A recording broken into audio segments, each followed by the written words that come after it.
ఇంట్లో మనం చేసుకునే కజ్జికాయల్ని ఎలా క్రిస్పీగా చేసుకోవాలో చూద్దామండి. దీనికి కావాల్సిన పదార్థాలు ఫస్ట్ ఒక కప్పు మైదాని తీసుకుందామండి. దీంట్లో ఒక స్పూను సోజీ వేసుకుందాం. And half teaspoon salt వేసుకుందామండి. 1 టీ స్పూన్ నెయ్యి అనేది వేసుకుందాం.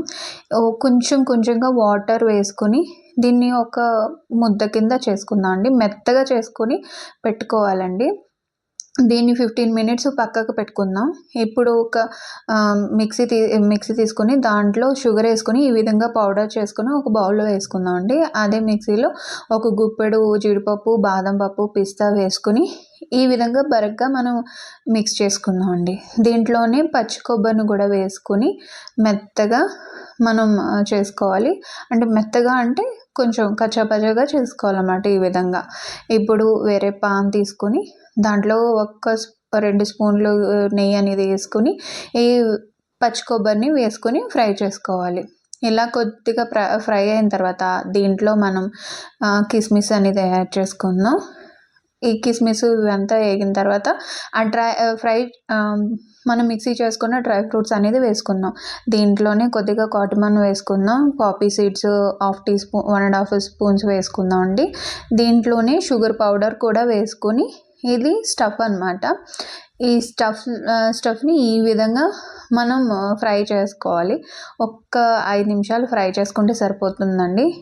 దీంట్లో సెపరేట్గా మనం ఒక డవ్ అనేది ప్రిపేర్ చేసుకోవాలి.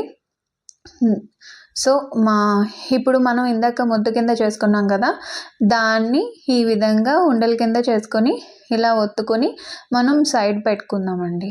ఈ విధంగా మొత్తం అన్నీ సైడ్ పెట్టుకున్న తర్వాత ఒకటి తీసుకొని దాంట్లో ఇందాక ప్రిపేర్ చేసుకున్నాం కదండి, ఎందుకంటే మనం ఇది అంటించాలి కదా, గజ్జికాయల కింద చేయాలి కాబట్టి ఇలా చేస్తున్నాను అనమాట. చూపిస్తున్న విధంగా మీరు చేసిన డవ్ అనేది ఇలా అంటించుకుంటే సరిపోతుంది. ఇప్పుడు దీంట్లో పొడిపిండి వేసి ఇలా రోటీలాగా చేసాం అనమాట. ఇది ఏంటంటే ఇప్పుడు లేయర్ కింద ఫామ్ అవుతుందన్నమాట. నేను చూపిస్తున్న విధంగానే చేయండి. ఈ విధంగా అంటించుకుని ఈ విధంగా రోల్ చేసుకుని కట్ చేసుకోవాలన్నమాట. ఇలా కట్ చేసుకున్న వాటిని మనం రోటీ కింద మళ్ళీ ప్రిపేర్ చేసుకుంటాం. సో ఇప్పుడు మనం చేసుకునేటప్పుడు ఇది ఒక లేయర్ కింద ఫామ్ అవుతుందన్నమాట. ఒక్క సింగిల్ రోటీగా కాకుండా లేయర్ కింద వస్తుందన్నమాట మనకి ఆయిల్లో ఫ్రై అయిన తర్వాత. సో మనం ఇందాక ఫ్రై చేసుకున్న మిశ్రమాన్ని దీంట్లో పెట్టి ఇప్పుడు నేను చూపిస్తున్న విధంగా ఫోల్డ్ చేసుకోవాలి. ఫోల్డ్ చేసుకొని వీటిని అడ్జస్ట్ చేసుకుని మొత్తం అన్ని వైపులా ఇలా ఫోక్తో కానీ దేనితో అయినా కానీ మనం ఈ విధంగా ప్రెస్ చేసుకోవాలి. ఇలా చూడండి ఎంత బాగుందో. ఇప్పుడు దీన్ని ఆయిల్లో ఫ్రై చేసుకోవాలన్నమాట. బ్రౌన్ కలర్ వచ్చే వరకు మనం ఫ్రై చేసుకోవాలి. ఇంతేనండి, ఎంతో టేస్టీ అయిన కజ్జికాయలు రెడీ అయిపోయినాయి కదా. ఇంట్లో ట్రై చేయండి.